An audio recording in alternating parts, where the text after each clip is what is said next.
Donald Trump is on an epic losing streak, losing 96% of his cases, almost 100% of his cases in the last week. And it's not just Democratic appointed judges. He's losing 72% of the time in front of Trump appointed judges. That's why he's so angry at the Federalist Society and Leonard Leo. We break it all down for you right here on Legal AF, the podcast. Take a listen. Have you seen the stats on the 200 plus cases and the more than almost 70 injunctions on the losing streak? Yeah, I saw that I think it was a Stanford professor who put some data together, which was fascinating, that showed that Trump has lost a shocking 96% of rulings in federal court just this month, right? Yeah. And this professor said he's lost 72% of rulings by Republican appointed judges and 80% of rulings by Democratic appointed judges, which essentially means everybody's ruling against him.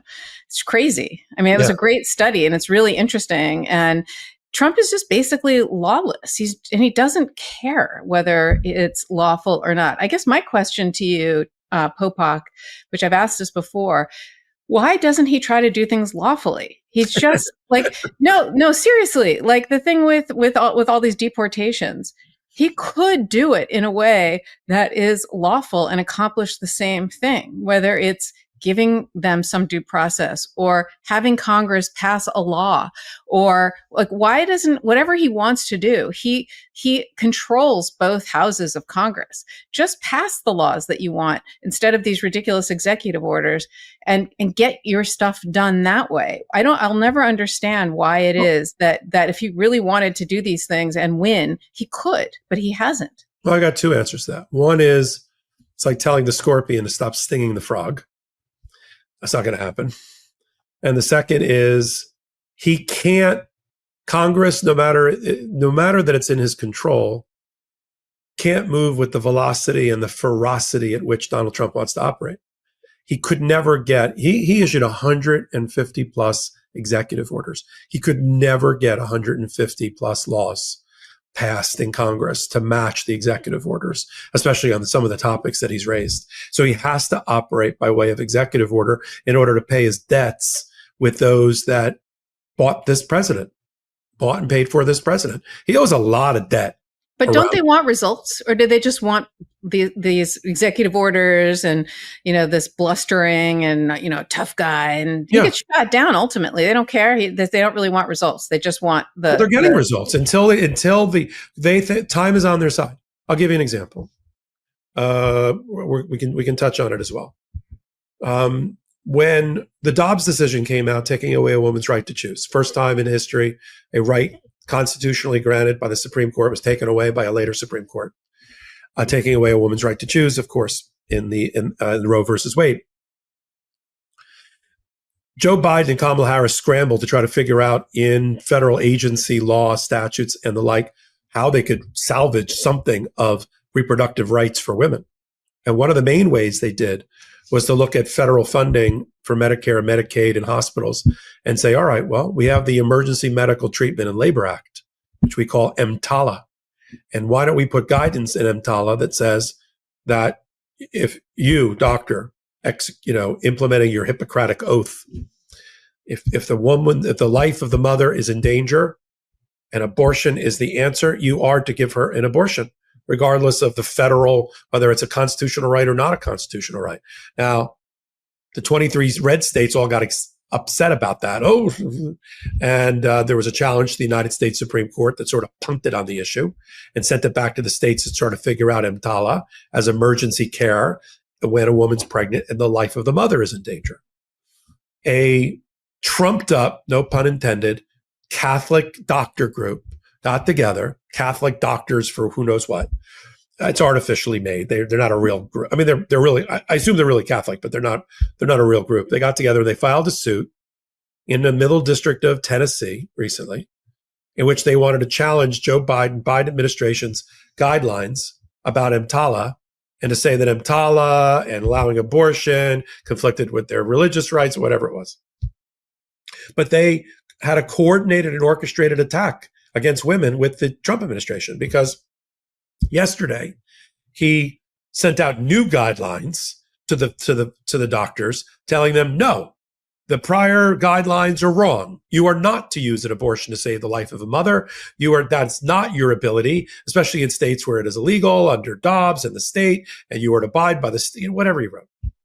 And right on cue, after the American Civil Liberties Union, on behalf of another group of doctors, intervened in the case.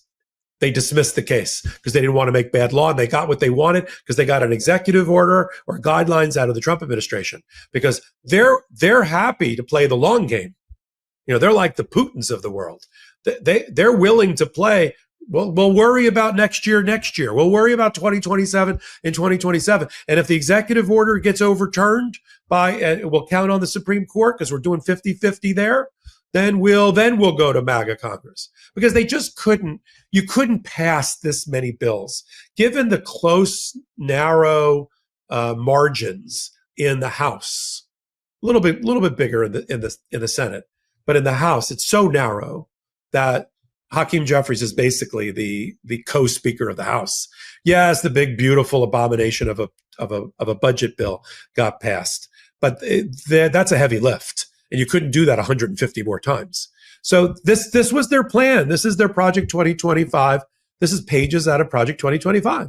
This is issue executive orders, use the power of the executive orders until you're told to stop by some. Keep going until the Supreme Court tells you to stop. And even then, and what we've now watched with this losing streak is Donald Trump attacking the Federalist Society.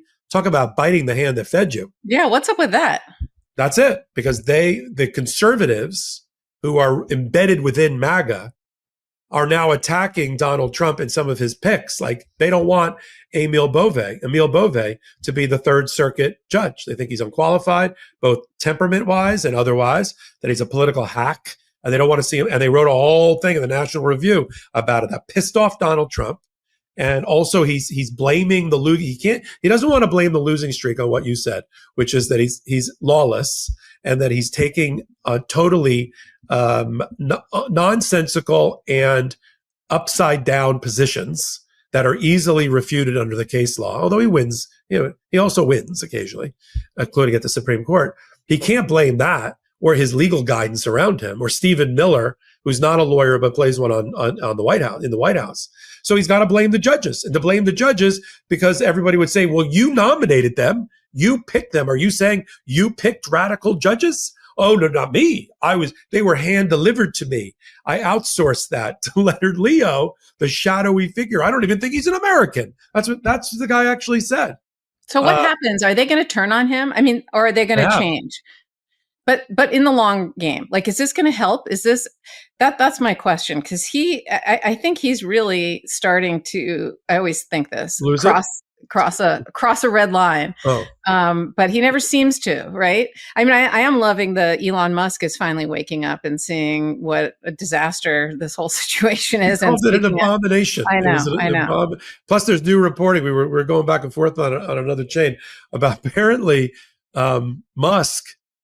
We already had reporting that Musk got into almost a shoving match with Boris Epstein before they went into the White House. Then Marco Rubio almost came to blows. Apparently, Scott Bessent, of all people, the Treasury Secretary, got, according to reporting in the Daily Mail, which has got a 50-50 there, he got shoved by Musk during an argument. This is what's going. That's why this is the leakiest presidency I've ever seen, and they can't control it. And the more they can try to control it, the leakier it gets. And these are all things that help us. I always like to have a positive note. These are things that help us get ready for the midterms. And now is the time to make sure your mail-in ballot's going to work, that you complied with, especially if you're in a red state, that you comply with all of the new rules and regulations for voting, that you work on voter registration, that you work against voter suppression, because that is our number one. You want to know what your sledgehammer is in your tool bag as a voter and as a legal AFer? It's that. It's voting and working towards voting, because midterms are notoriously low turnout affairs. It's the super voter. It's the one that, and a lot of that's Trump.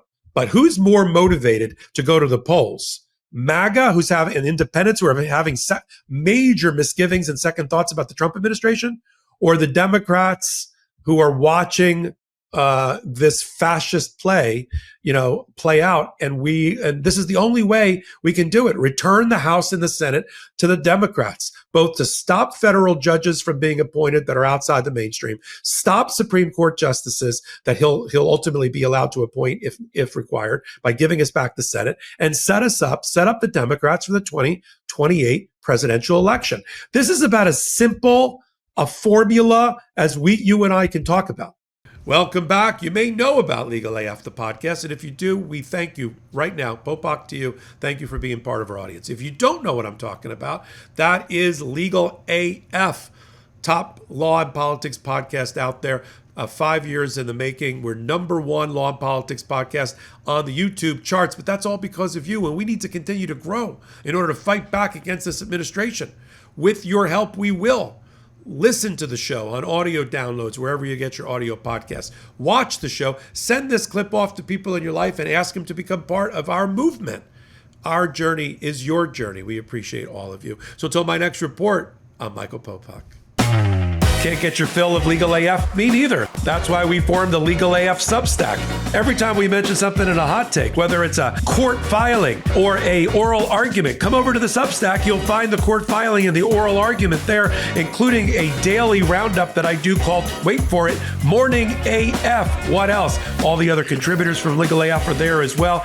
We got some new reporting. We got interviews. We got ad-free versions of the podcast and hot takes. Where? Legal AF on Substack. Come over now to free subscribe.